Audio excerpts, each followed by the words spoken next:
అందరికీ నమస్కారాలు. ఇంత మునుపు సాయంత్రం కూడా మీకు బ్రీఫ్ చేశాను.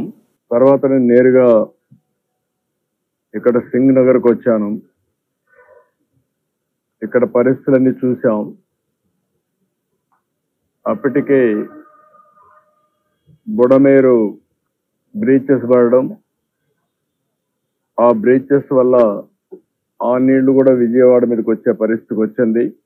దీనివల్ల మొత్తం ఇక్కడుండే ప్రాంతం అంతా కూడా సబ్మెర్జెన్స్ గురయ్యే పరిస్థితి వచ్చింది, ముంపు గురయ్యే పరిస్థితి వచ్చింది. చాలా బాధాకరం.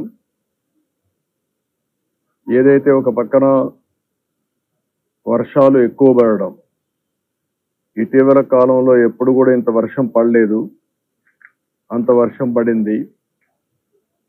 ఒకసారి మనం చరిత్రలో చూస్తే ఇంత పెద్ద ఇన్ఫ్లోస్ ఒక్కసారి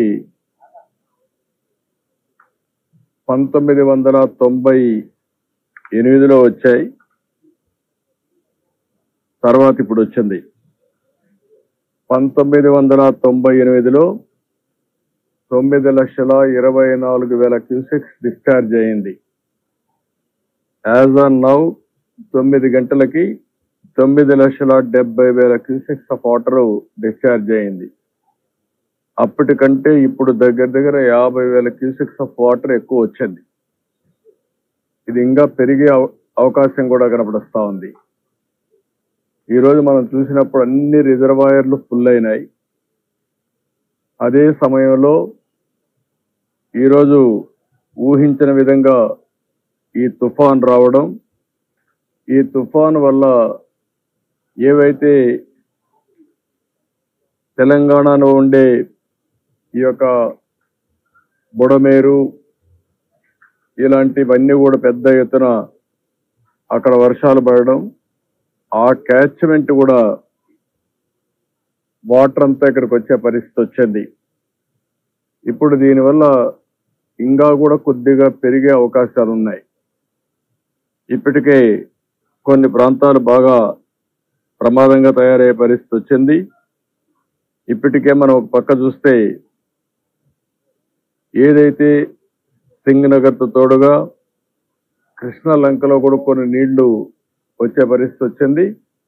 ఇది కాకుండా ఇబ్రహీంపట్నంలో కూడా కొన్ని నీళ్లు వచ్చే పరిస్థితికి వచ్చింది. ఇవన్నీ కూడా చాలా బాధాకరమైన సంఘటన, ఊహించని సంఘటన. అయితే ఇప్పుడు మనం చేయగలిగేది దీన్ని సమర్థవంతంగా ఎదుర్కోవడం తప్ప ఇంకొకటి లేదు. ఇందులో రెండు ఉన్నాయి. ఒక పక్క అకాల వర్షాలు, కుంభవృష్టిగా వర్షం పడడం. ఇక్కడ గుంటూరు, విజయవాడలో చరిత్రలో ఎప్పుడూ పడని విధంగా 20 నుంచి 35 సెంటీమీటర్ల వర్షపాతం పడింది. దీనికి తగినట్టు మొత్తం నాగార్ సాగర్ కానీ, శ్రీశైలం నుంచి నాగార్ సాగర్, పులిచింతల నీళ్లు విపరీతంగా వస్తున్నాయి. దానికి తోడుగా ఈ మున్నేరు, బుడమేరు ఇవన్నీ కూడా పెద్ద ఎత్తున నీళ్లు వచ్చాయి. అన్నీ కలిపి ఈరోజు ఈ ప్రమాదం వచ్చింది.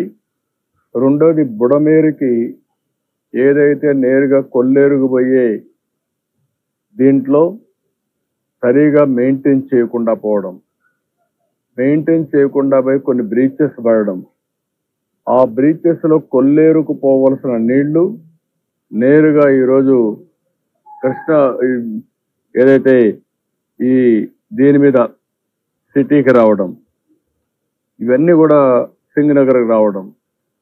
దీనివల్ల దగ్గర 16 వార్డులు సింగ్ నగర్లో దెబ్బతినే పరిస్థితికి వచ్చింది. ఈ 16 వార్డుల్లో కూడా మనం ఒకసారి చూస్తే దగ్గర 2,76,145 మంది ఇక్కడ ప్రజలు ఉండే అవకాశం ఉంది. అంటే ఇక్కడ 2,76,000 మంది ఉన్నారు. ఇంకొక పక్కన ఇప్పుడు నేను చెప్పినట్టు కృష్ణలంక, భూపేష్ నగర్ లో కూడా కొంతమంది ఉన్నారు. అదే కాకుండా ఇబ్రహీంపట్నంలో కూడా కొంతమంది అక్కడ కూడా సబ్మెర్జ్ అయ్యే పరిస్థితి వచ్చింది. ఇవన్నీ కూడా చాలా పెద్ద ఎత్తున డ్యామేజ్ జరిగే పరిస్థితి వచ్చింది. ఒక పక్కన మానవ తప్పిదం.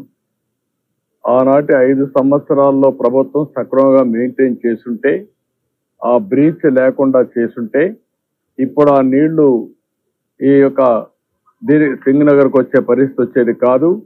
దానివల్ల ఇది కొంతవరకు ప్రొటెక్షన్ ఉండేది. దీనికి అదనంగా చరిత్రలో ఎప్పుడూ పడని వర్షాలు పడడం, ఎప్పుడూ రానని నీళ్లు రావడం, దీనివల్ల కూడా 9,70,000 క్యూసెక్స్ ఆఫ్ వాటర్ అనేది ఒక చరిత్ర. అని నీళ్లు వచ్చే కొందికి ఎక్కడికక్కడ వీక్ గా ఉండేది ఎక్కడ, లేకపోతే ఓవర్ఫ్లో కావడం, సబ్మెర్జెన్స్ ఎక్కడ కొంత పల్లపు ప్రాంతాలు ఉంటే సబ్మెర్జెన్స్ కావడం, ఇవన్నీ అయ్యే పరిస్థితికి వచ్చింది. నేను ఇక్కడికి వచ్చినప్పుడు సింగ్ నగర్కి వచ్చినప్పుడు నేను బోట్లో వెళ్ళాను, లోపలికి వెళ్ళాను, వాళ్ళ కష్టాలు చూశాను. ఆ కష్టాలు చూసిన తర్వాత నాకు అనిపించింది ఇక్కడి నుంచి పోవడం కరెక్ట్ కాదు. ఇక్కడే ఉండి మళ్ళీ వాళ్ళకు న్యాయం జరిగిన తర్వాత వాళ్ళలో ఒక నమ్మకం కలిగించి నేను ఇక్కడి నుంచి వెళ్ళాలనే ఉద్దేశంతోనే నేరుగా కలెక్టరేట్కి వచ్చాను.